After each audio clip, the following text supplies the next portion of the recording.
الحمد لله نحمده ونستعينه ونستغفره ونؤمن به ونتوكل عليه ونعوذ بالله من شرور أنفسنا ومن سيئات أعمالنا من يهده الله فلا مضل له ومن يضلل فلا هادي له أشهد أن لا إله إلا الله وحده لا شريك له وأشهد أن محمدًا عبده ورسوله أما بعد فإن خير الحديث كتاب الله وخير الهدي هدي محمد صلى الله عليه وسلم وشر الأمور محدثاتها وكل محدثة بدعة وكل بدعة ضلالة وكل ضلالة في النار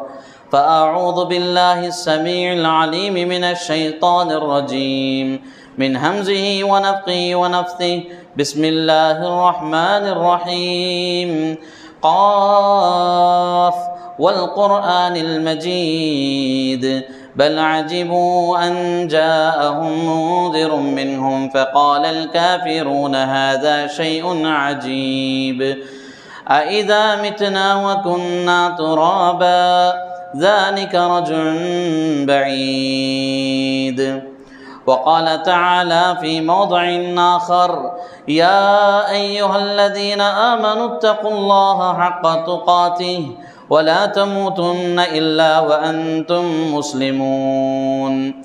وقال تعالى في موضع آخر يا أيها الناس اتقوا ربكم الذي خلقكم من نفس واحدة وخلق منها زوجها وبث منهما رجالا كثيرا ونساء واتقوا الله الذي تساءلون به والأرحام إن الله كان عليكم رقيبا. وقال تعالى في موضع آخر يا أيها الذين آمنوا اتقوا الله وقولوا قولا سديدا يصلح لكم أعمالكم ويغفر لكم ذنوبكم ومن يطع الله ورسوله فقد فاز فوزا عظيما. قال الله تبارك وتعالى في كلامه المجيد والفرقان الحميد ومن أعرض عن ذكري فإن له معيشة ضنكا ونحشره يوم القيامة أعمى. تمام قسم کی تعریف و توصیف اللہ سبحانہ و تعالیٰ کے لیے لائق و زیبا ہے.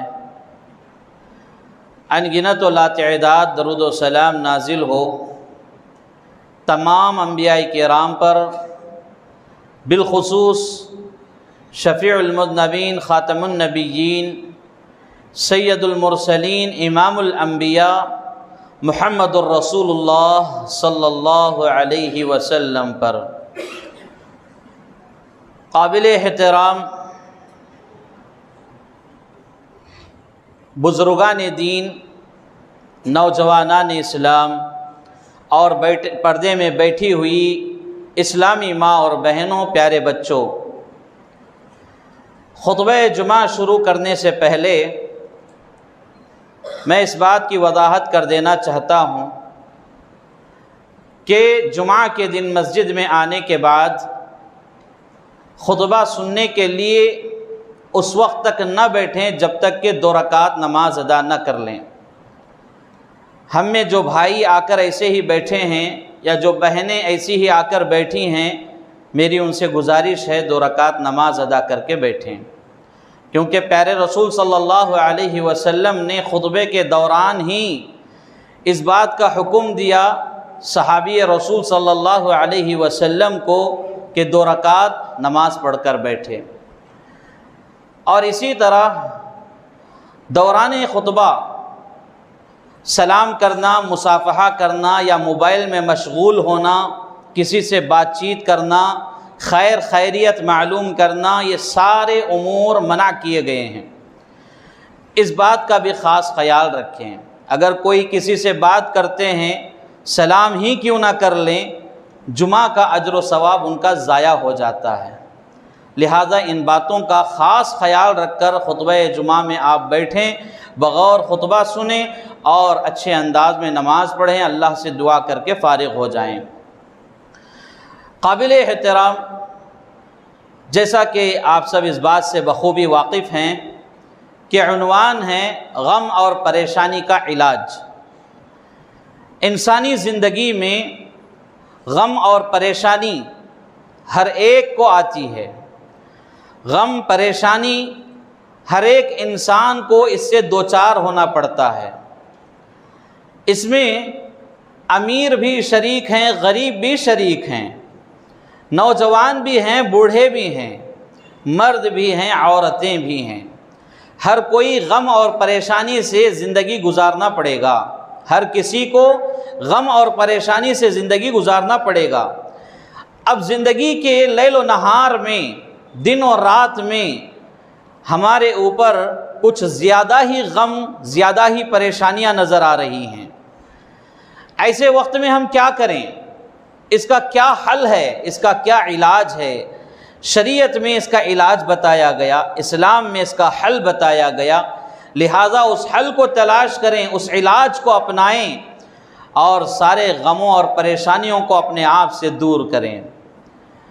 آج دنیا کے اندر ہر کوئی پریشان ہے، مالدار اپنی تجارت کے بارے میں پریشان ہے، غریب وہ بھی اپنی تجارت کے بارے میں پریشان ہے، اور عورتیں مردوں کے بارے میں پریشان ہیں، اور بعض مرد اپنی بری بیویوں کی وجہ سے پریشان ہیں، اور اسی طرح روزی روٹی کے مسئلے میں پریشان ہیں۔ گھروں میں محبتیں ختم ہو رہی ہیں، الفتیں ختم ہو رہی ہیں، پیار و محبت نامی چیز گھر میں بہت دنوں پہلے دیکھی گئی تھی، اب وہ دیکھنے کو نہیں مل رہی ہے، اور گھر میں لڑائیاں، جھگڑے، گھر میں آفتیں، بلائیں، مصیبتیں، یہ ساری چیزیں پریشانی اور غموں سے جڑی ہوئی ہیں۔ اور آج ہمارے گھر اللہ کی برکتوں سے خالی ہیں، اللہ کی رحمتوں سے خالی ہیں۔ اپنے گھروں میں اللہ کی برکتوں کا نزول اگر چاہتے ہیں، اللہ کی رحمتوں کا اگر نزول چاہتے ہیں، تو ضروری ہے کہ اس کے حل کو تلاش کریں۔ غم اور پریشانی کا کیا علاج ہے، وہ علاج دیکھیں اور اس پر عمل کرنے کی کوشش کریں۔ جو بھائی خطبے کے دوران سو رہے ہیں، براہ کرم اٹھ جائیں، ایسا نہ کریں۔ رسول اللہ صلی اللہ علیہ وسلم کی اور اللہ کی جب بات ہو رہی ہے تو یہاں سونا منع ہے۔ آپ کو سونا ہے تو آپ گھر جانے کے بعد آرام سے سو جائیں۔ اگر مسجد میں بیٹھ کر سوتے ہیں تو پھر قرآن اور حدیث کا مذاق اڑانے والے بنو گے۔ کیا تمہیں یہی جگہ ملی ہے سونے کے لیے؟ میرے بھائیو، ایسا نہ کریں۔ اللہ رسول کی جب بات ہو رہی ہے بالکل ادب و احترام کے ساتھ سنیں۔ اگر سننے کا مزاج نہیں ہے تو پھر وہ آپ کا اللہ کا معاملہ ہے، نہ سوئیں میرے بھائیو، اپنے اجر و ثواب کو ضائع نہ کریں۔ جو بندے سوتے ہیں ان کا اجر و ثواب ضائع ہو جاتا ہے۔ بہرکیف علاج میں، غموں اور پریشانیوں کے حل میں سب سے پہلا علاج ہے انسان کے اندر اللہ پر کامل ایمان اور یقین رکھنا چاہیے۔ انسان اللہ کی ذات پر کامل ایمان اور یقین رکھے، یہ پہلا علاج ہے غم اور پریشانی سے نجات پانے کا۔ جیسا کہ اللہ تبارک و تعالیٰ سورۃ الانبیاء میں آیت نمبر 87 اور 88 میں حضرت یونس علیہ السلام کا واقعہ، ان کی دعا بیان کرتے ہوئے فرمایا، اذ نادى فی الظلمات اللہ الہ الا انت سبحانک انی کنت من الظالمین۔ جب یونس نے تاریکی میں ہمیں پکارا، تاریکی سے مراد مچھلی کے پیٹ میں جب ہم سے دعا کی، مچھلی کے پیٹ میں جب ہمیں پکارا کہ اے الہ العالمین، تیرے علاوہ کوئی معبود برحق نہیں، تو پاک ہے، میں ہی ظالمین میں سے ہوں، میں ہی ظالموں میں سے ہوں۔ جب یونس علیہ السلام نے یہ دعا مانگی، فاستجبنا له ونجیناہ من الغم وکذالک ننجی المؤمنین، ہم نے ان کی دعا کو قبول کی اور انہیں غموں سے نجات دیا، انہیں غم سے نجات دی، وَكَذَلِكَ نُنْجِي الْمُؤْمِنِينَ، اور اسی طرح ہم ایمان والوں کو نجات دیتے رہیں گے۔ کس سے؟ غم اور پریشانی، مصیبتوں، آفتوں سے ایمان والوں کو نجات دیتے رہیں گے۔ کیا مطلب ہے؟ اس آیت کریمہ سے یہ بات معلوم ہو رہی ہے کہ انسان غم اور پریشانی میں جب ہے تو اللہ کی ذات پر کامل ایمان پیدا کرے، اللہ کی ذات پر اپنا یقین جوڑے، ایسا یقین جوڑے کہ صرف اللہ رب العالمین کے اوپر یقین ہو، کسی اور کے اوپر یقین نہ ہو۔ کامل ایمان اور یقین کا رکھنا یہ سب سے بہترین اور پہلا علاج ہے غم اور پریشانی سے نجات پانے کا۔ جیسا کہ حضرت یونس علیہ السلام پریشانی میں تھے، غم میں تھے، مچھلی کے پیٹ میں تھے، اس حالت میں انہوں نے اللہ کو پکارا، اللہ رب العالمین کو یونس علیہ السلام کا ایمان اتنا پسند آیا، یونس علیہ السلام کا یقین اتنا پسند آیا کہ اللہ تبارک و تعالیٰ انہیں اس غم اور پریشانی سے نجات بھی دیا، اور قیامت کی صبح تک حضرت یونس علیہ السلام کی اس دعا کو قرآن کی زینت بنا دیا۔ لہذا اس آیت سے ہمیں ایک بات اور یہ معلوم ہوتی ہے، غم اور پریشانی کے وقت یہ دعا ضرور کیا کریں، لا الہ الا انت سبحانک انی کنت من الظالمین۔ یہ یونس علیہ السلام کی دعا جس کو اللہ نے قرآن میں بیان کیا ہے، اس دعا کو بندہ پڑھتے رہنا چاہیے۔ اس کا مطلب یہ ہے کہ اے اللہ تیرے علاوہ کوئی نہیں، تو پاک ہے، سب سے پاک ہے، سارے عیوب سے پاک ہے، ساری کمیوں سے پاک ہے، تو پاک ہے، بے شک میں ہی ظالموں میں سے ہوں۔ یہاں دیکھیے بندہ اپنے آپ کو عاجز بتا رہا ہے، اللہ کو سب سے بلند، سب سے پاکیزہ بتا رہا ہے۔ اللہ تبارک و تعالیٰ کو یہ دعا بڑی پسند ہے، لہٰذا اللہ تعالیٰ یونس علیہ السلام کو جس طرح غم اور پریشانی سے نجات دیا، اسی طرح مجھے اور آپ کو بھی غم اور پریشانی سے نجات دے سکتا ہے۔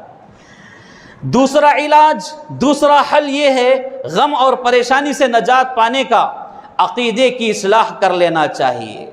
آدمی جب اللہ کی ذات پر ایمان رکھتا ہے تو بہت سارے مسلمان بھائی ایسے ہیں کلمہ پڑھتے ہیں، کلمہ پڑھنے کے باوجود عقائد کی خرابی ان کے اندر پائی جاتی ہے۔ اللہ کے اوپر صحیح عقیدہ رکھنا چاہیے، عقیدے کی اصلاح کر لینا چاہیے۔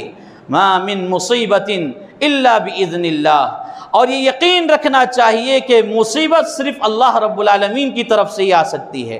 جب مصیبت اللہ کی طرف سے آ سکتی ہے تو اللہ ہی ہے جو مصیبتوں سے ہمیں نجات بھی دے سکتا ہے۔ یہ عقیدہ انسان کا ہونا چاہیے۔ اب ہمارے مسلمان بھائیوں کے عقیدے طرح طرح کے عقیدے ہیں۔ کوئی مصیبت پہنچ جاتی ہے تو ہم غور کرتے ہیں، صبح میں آج میں نکلتے وقت میری سواری کے سامنے، میری گاڑی کے سامنے سے بلی کا گزر ہوا، لہذا آج یہ مصیبت میرے اوپر آئی۔ یا پھر جب صبح میں اٹھا تو میں فلاں کا چہرہ دیکھ لیا، فلاں کا چہرہ دیکھنے کی وجہ سے یہ بیماری، یہ پریشانی، یہ غم میرے اوپر لاحق ہو گیا۔ یا پھر اس طرح کے عقیدے میں بھی لوگ جی رہے ہیں کہ آج میں نے فلاں کے ساتھ فلاں کام نہیں کیا، لہذا یہ پریشانی میرے اوپر آ رہی ہے۔ آج لوگ الٹے پڑے ہوئے چپل سے گھبراتے ہیں، گھروں میں چپل اگر الٹا پڑ گیا پریشان ہو جاتے ہیں، کہاں گھروں میں بلائیں مصیبتیں آ جاتی ہیں۔ اس عقیدے کے ساتھ اس چپل کو سیدھا کر دیتے ہیں۔ یہ عقیدے مسلمانوں کے عقیدے نہیں ہیں، اور اس طرح کے بے شمار عقیدے ہیں۔ عقیدہ صحیح کر لینا یہ غموں اور پریشانیوں سے نجات پانے کا بہترین علاج ہے، بہترین حل ہے۔ آج ہمارے عقیدے صحیح نہیں ہیں، ہم اللہ کو مانتے ہیں، اللہ کے ساتھ دوسروں سے مدد طلب کرتے ہیں، یہ عقیدہ باطل عقیدہ ہے، یہ عقیدہ صحیح نہیں ہے، شرکیہ عقیدہ ہے۔ ہمارا مشکل کشا کوئی اور ہے، داتا کوئی اور ہے، غوث اعظم کوئی اور ہے، دستگیر کوئی اور ہے، ہماری حاجت پوری کرنے والا کوئی اور ہے۔ لیکن ہم اللہ پر تو ایمان رکھتے ہیں، لیکن اللہ کے ساتھ دوسروں کو بھی مانتے ہیں، دوسروں کے ساتھ دعائیں جوڑتے ہیں، دوسروں سے منتیں مانگتے ہیں، جبکہ دعائیں صرف اللہ سے ہونی چاہیے، منتیں صرف اللہ سے ہونی چاہیے، نظر و نیاز صرف اللہ کے لیے ہونا چاہیے۔ اس کے علاوہ علاوہ کسی اور کے لیے نہیں۔ قل ان صلاتی ونسکی ومحیای ومماتی للہ رب العالمین۔ اللہ رب العالمین یہ حکم دے رہا ہے کہ کہہ دو میری نماز، میری قربانی، میرا سب کچھ، میرا جینا مرنا صرف اللہ رب العالمین کے لیے ہے۔ بندہ جب اس طرح کا عقیدہ اپنے اندر رکھتا ہے، یعنی میری نمازیں، میری قربانیاں، میرا جینا، میرا مرنا سب کچھ میرے رب کے لیے ہے، یہ عقیدہ بندے کے اندر آئے اور کامل یقین کے ساتھ اللہ کو پکارنے والا، اللہ کی عبادت کرنے والا بندہ یا بندی بن جائے، اللہ تعالیٰ غموں اور پریشانیوں سے انہیں نجات دیتا ہے۔ ہم اللہ کے لیے نماز تو پڑھتے ہیں، لیکن باہر جانے کے بعد نظر و نیاز دوسروں کے لیے۔ ہم یہاں اللہ کو تو پکارتے ہیں اور ساتھ میں کسی اور کو پکارتے ہیں۔ ہمارے غوث اعظم آج اللہ کے علاوہ دوسرے بن گئے، دستگیر اللہ کے علاوہ دوسرا بن گیا۔ تو میرے بھائیو، یہ عقیدہ کفریہ عقیدہ ہے، صحیح عقیدہ نہیں ہے۔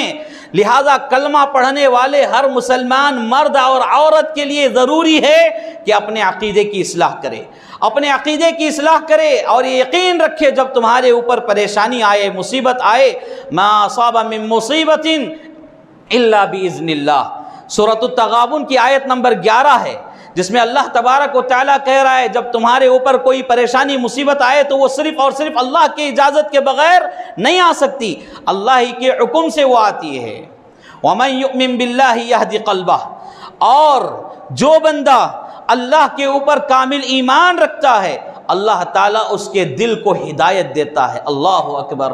اس کے دل کو ہدایت دینے کا مطلب یہ ہے اللہ تعالیٰ اس بندہ یا بندی کے دل کو سلامت رکھتا ہے، عافیت کے ساتھ رکھتا ہے، مطلب گناہوں سے وہ دل ڈرنے لگتا ہے، اللہ سے محبت کرنے والا ہوتا ہے، اللہ کی نمازوں کا انتظار کرنے والا ہوتا ہے، مسجدوں کی طرف تڑپنے والا وہ دل ہوتا ہے، اور غریبوں، یتیموں، مسکینوں، ہمسایوں، محتاجوں، عاجزوں، بے کسوں، بے سہاروں اور سب کے ساتھ اچھا رویہ کرنے کا اس دل کے اندر اللہ تعالیٰ شوق و جذبہ پیدا کرتا ہے۔ دل کو ہدایت دینے کا مطلب یہ ہے۔ اگر کسی دل کو ہدایت نہیں ملتی تو پھر وہ دل گناہوں سے محبت کرنے والا، شیطان سے دوستی کرنے والا، مسجدوں سے دور بھاگنے والا، نمازوں سے چوری کرنے والا اور نمازوں کو اپنے آپ سے چرانے والا، سست اور کسلانوں میں سے شمار کرنے والا وہ دل ہو جاتا ہے۔ لہذا میرے اور آپ کے دل کو اللہ تعالیٰ اگر ہدایت دینا ہے تو ہم اپنے عقیدے کی اصلاح کر لینا چاہیے۔ عقیدہ صرف اللہ رب العالمین کے ساتھ خاص ہے۔ آپ کو جو بھی مشکل ہے، حاجت ہے، اللہ سے مانگے، جو بھی ضروریات ہے اللہ کے سامنے رکھیں۔ میرے بھائیوں، کتنے مرد و خواتین ہیں جو کیا ہے ضرورت کے وقت، مصیبت کے وقت، پریشانی کے وقت اسلام کے اس حل کو چھوڑ کر، اس علاج کو چھوڑ کر در در کی ٹھوکریں کھاتے ہیں، درگاہوں، مزاروں، آستانوں پر جا کر شرکیہ کام کرتے ہیں، غلط رسم و رواج کرتے ہیں، بدعات و خرافات کے جال میں پھنسے جا رہے ہیں۔ یہاں پریشانیاں گھٹنے کے بجائے اور بڑھ جاتی ہیں۔ لہذا عقیدے کی اصلاح کر لینا چاہیے۔ عقیدے کی اصلاح یہ دوسرا علاج بتایا گیا غم اور پریشانی سے دور ہونے کے لیے۔ غم اور پریشانی سے نجات پانے کا تیسرا علاج کیا ہے؟ تقوی اختیار کرنا۔ تقوی بہت اہم چیز ہے میرے بھائیوں۔ آپ کئی مرتبہ سن بھی چکے ہوں گے، اللہ تعالیٰ بہت ساری عبادتوں کا تعلق تقوی سے رکھا ہے، یعنی اس کا بنیادی مقصد تقوی بتایا گیا۔ جیسے رمضان المبارک کا بنیادی مقصد تقوی ہے، رمضان کے 30 روزے رکھنے کا بنیادی مقصد تاکہ لوگوں کے اندر تقوی آ جائے، وہ متقی بن جائے۔ ابھی انشاءاللہ عید الاضحیٰ کا موقع آنے والا ہے، قربانیوں کا بنیادی مقصد تقوی ہے۔ اس لیے میرے بھائیو، اسلام میں تقوی کی بڑی اہمیت ہے۔ تقوی کا مطلب یہ کہ صرف اور صرف اللہ رب العالمین کا ڈر اپنے دل میں رکھنا، اللہ رب العالمین کا ڈر و خوف اپنے دل میں رکھنا، اللہ کے علاوہ کسی اور کا ڈر نہیں۔ ہم فلاں دھاگا باندھیں گے، فلاں تعویذ پہنیں گے، فلاں کام کریں گے تبھی ہمارے غم و پریشانیاں دور ہوں گے، یہ باطل نظریات ہے، ہندوؤں کے رسم و رواج ہیں، ہندوؤں کے عقیدے ہیں۔ ایک مسلمان کا عقیدہ، مومن کا عقیدہ یہ ہوتا ہے وہ صرف اور صرف اللہ کے ساتھ تقوی اختیار کرتا ہے، اللہ کا تقوی اپنے دل میں پیدا کرتا ہے، اللہ کا ڈر و خوف اپنے دل میں پیدا کرتا ہے۔ مسلمان اللہ کے علاوہ حقیقی ڈر کسی سے نہیں جوڑ سکتا۔ اب کتنی حکومتیں آ رہی ہیں، کیا کچھ نہیں ہو رہا ہے، اور ان حکومتوں سے اگر ڈر محسوس ہوتا ہے دل میں تو یاد رکھیں تمہارے دلوں میں کہیں نہ کہیں اللہ کا تقوی کم ہو چکا، اللہ کا تقوی نہیں ہے، لہذا دشمنوں کا ڈر، دشمنوں کا خوف و ہراس تمہارے دلوں پر غالب آ رہا ہے۔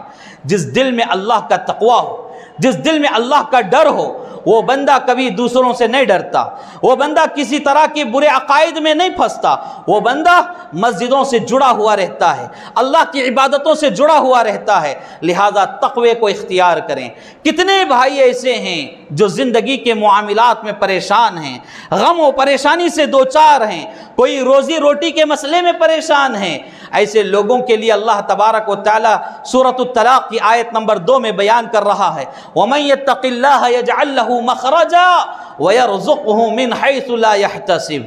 جو کوئی بھی اللہ کا تقوی اپنے دل میں پیدا کرتا ہے، اللہ کا ڈر اپنے دل میں پیدا کرتا ہے، اللہ تعالیٰ اسے مصیبتوں تنگیوں سے نکلنے کا راستہ آسان کر دیتا ہے۔ اور اسی طرح وَيَرْزُقْهُ مِنْ حَيْثُ لَا يَحْتَسِبُ، ایسی جگہوں سے اس کے لیے رزق عطا کرتا ہے جس کو وہ اپنے وہم و گمان میں بھی نہیں سوچ سکتا۔ اس طرح اللہ تعالیٰ اسے روزی روٹی دیتا ہے۔ کتنے بھائی ایسے ہیں جو نوکریوں کے مسئلے میں پریشان ہیں، کمائی کے مسئلے میں پریشان ہیں، روزی روٹی کے مسئلے میں پریشان ہیں۔ ایسے بھائیوں کے لیے یہ پیغام دی جا رہی ہے، یہ پیغام دیا جا رہا ہے، اللہ کا تقوی اپنے دل میں پیدا کریں۔ جو بندہ اللہ کا تقوی، اللہ کا ڈر اپنے دل میں پیدا کرتا ہے، وہ خود بخود نمازوں سے جڑ جاتا ہے، خود بخود مسجدوں کو آباد کرنے والا ہوتا ہے، خود بخود رسول اللہ صلی اللہ علیہ وسلم سے محبت کرنے والا ہوتا ہے، رسول اللہ صلی اللہ علیہ وسلم کی احادیث کو زندہ رکھنے والا ہوتا ہے، وہ خود بخود نیک اعمال سے جڑنے والا ہوتا ہے۔ شرط یہ کہ ہمارے دلوں میں اللہ کا تقوی ہو۔ اور اللہ تعالیٰ سورۃ الطلاق کی آیت نمبر 4 میں فرمایا وَمَن يَتَّقِ اللَّهَ يَجْعَل لَّهُ مِنْ أَمْرِهِ يُسْرًا۔ کوئی مصیبت میں، پریشانی میں، آفتوں میں، رنج و غم میں گھیرا ہوا ہے، ایسے بندے کے لیے ضروری ہے کہ وہ اللہ کا تقوی اختیار کرے۔ اللہ تعالیٰ اس کے معاملے سے نکلنے کے لیے آسان راستہ فرما دیتا ہے، یا اس کے معاملے کو آسان کر دیتا ہے۔ وہ معاملہ کتنا سخت ہی کیوں نہ ہو، کتنا پریشان کرنے والا ہی معاملہ کیوں نہ ہو، اگر اللہ کا ڈر اپنے دل میں پیدا کر لے، اختیار کر لے تقوی کو، اللہ تعالیٰ اس کے معاملے کو آسان کر دیتا ہے۔ تو میرے بھائیو، تیسرا علاج، تیسرا حل جو بتایا گیا غم اور پریشانی سے نجات پانے کے لیے، وہ ہے اللہ کا تقوی، اللہ کا ڈر ہمارے دلوں میں ہونا چاہیے۔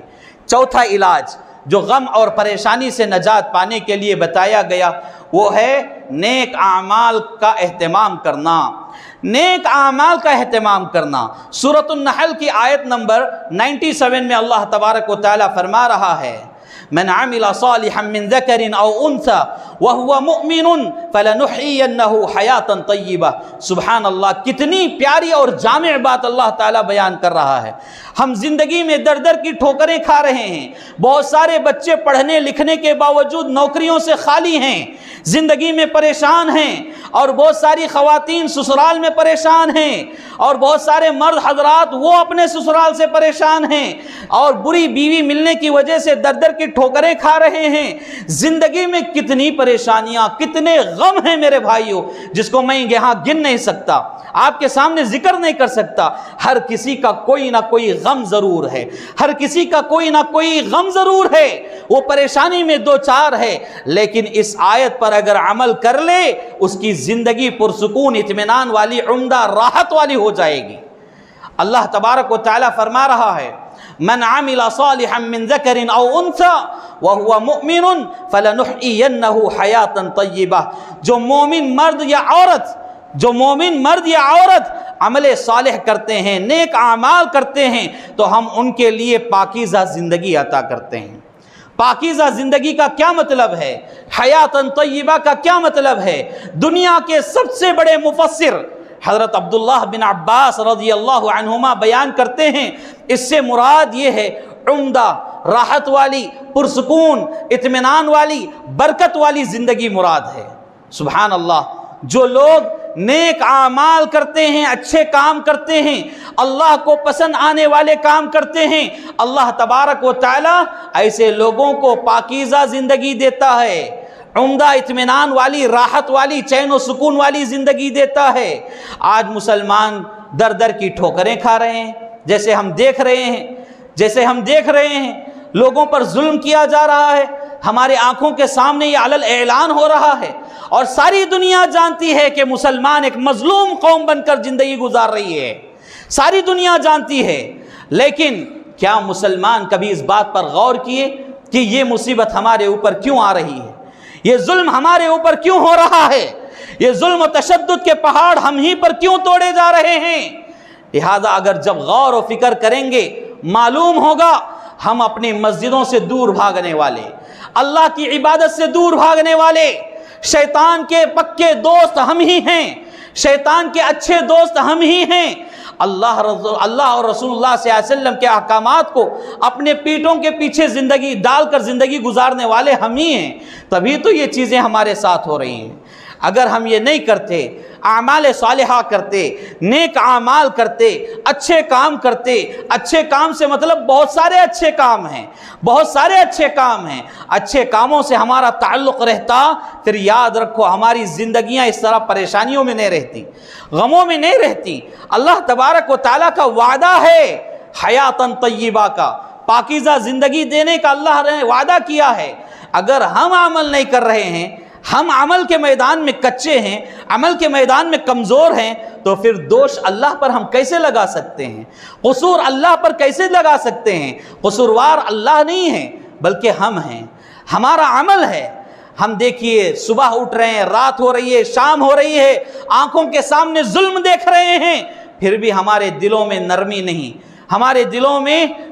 نہیں، اللہ سے ہمارا دل نہیں جڑتا، اللہ سے ہماری محبت نہیں جڑتی۔ کیا مطلب ہے؟ ہمارا دل مردہ ہو چکا ہے، مر گیا ہے۔ ختم اللہ علی قلوبہم وعلی سمعہم وعلی ابصارہم غشاوۃ ولہم عذاب عظیم کے مصداق ہم بن گئے ہیں۔ یعنی ایسے دل ہمارے اندر دھڑک رہے ہیں جن میں حق بات تسلیم نہیں ہوتی، ایسے کان ہمارے چل رہے ہیں حق بات سن کر بھی تسلیم نہیں کرتے، اور ایسا دل، ایسا دماغ ہمارے پاس ہے جو حق بات کو ہم تسلیم نہیں کرنا چاہتے، ایسی آنکھیں ہیں جو حق بات کو دیکھنے کے باوجود اس کو تسلیم کرنا نہیں چاہتے۔ اس کا مطلب یہ ہے کہ ہمارا دل دھڑکنے کے باوجود یہ مردہ ہے، مر چکا ہے۔ تو میرے بھائیو، جس کے اندر ایسا دل ہے تو پھر ایسے انسان کی زندگی کوئی معنی نہیں رکھتی، کوئی فائدہ نہیں ہے۔ لہٰذا اللہ سے جڑیں، نیک اعمال کرتے رہیں، عمل صالح کریں۔ اگر اچھی زندگی، پاکیزہ زندگی، عمدہ راحت والی، اطمینان والی زندگی چاہتے ہیں، اللہ رب العالمین کے لیے اچھے کام کریں، نیک اخلاص کے ساتھ اللہ سے جڑ جائیں۔ اور میرے بھائیوں، کتنے اچھے کام ہیں، ان اچھے کاموں کو اگر ذکر کرتے جائیں تو وقت کم پڑ جائے گا۔ اچھے کام سے مراد کیا ہے آپ خود جانتے ہیں، ایسے کام جن سے اللہ راضی ہو جائے، اور ایسے کام نہ کریں جس سے شیطان راضی ہو جائے، بس یہی مطلب ہے۔ ہر وہ کام جس سے اللہ راضی ہوتا ہے وہ اچھا کام کہلاتا ہے۔ لہذا اچھے کاموں میں آگے بڑھیں۔ اور میرے بھائیوں، غم اور پریشانی سے نجات پانے کے لیے ایک بہترین حل، بہترین علاج یہ بتایا گیا، اللہ کا ذکر کریں۔ اللہ کا ذکر، آپ اٹھتے بیٹھتے چلتے پھرتے اللہ کو یاد کرتے رہیں۔ اللہ کی کتنی نعمتیں ہمارے اوپر ہیں، ہم ایک ایک لمحہ اللہ کو یاد کر لیں، پھر بھی ہم ساری زندگی اللہ کو یاد کر لیں، پھر بھی ایک نعمت کا احسان ہم نہیں چکا سکتے، ایک نعمت کا احسان ہم نہیں چکا سکتے میرے بھائیوں۔ لہذا اٹھتے بیٹھتے چلتے پھرتے اللہ کو یاد کرتے رہنا چاہیے۔ اور بہت سارے لوگ ٹینشن میں جب آتے ہیں، ڈپریشن میں چلے جاتے ہیں، تو ان کا یہ کہنا ہوتا ہے کہ فلاں کے پاس جا کر تعویذ پہن لو، سارے غم، سارے فکر، سارے پریشانیاں حل ہو جائیں گے۔ نہیں میرے بھائیو، اللہ تبارک و تعالی غم اور پریشانی کے وقت کیا کرنا، اس بات کا اللہ نے حکم دیا، اللہ نے واضح کیا۔ اس بات کو چھوڑ کر ہم لوگوں کی باتیں مانتے ہیں اور جا کر فلاں کے پاس امام ضامن کا تعویذ پہن کر آتے ہیں، اور کسی کا تعویذ پہن کر آتے ہیں، طرح طرح کے شرکیہ بدعات والے کام کرتے ہیں۔ وہ ٹینشن گھٹنے کی جگہ اور بڑھ جاتے ہیں۔ پریشانی اور غم کے وقت کیا کرنا چاہیے؟ اللہ تبارک و تعالی فرما رہا ہے سورۃ الرعد کی آیت نمبر 28 میں، الا بذکر اللہ تطمئن القلوب، خبردار،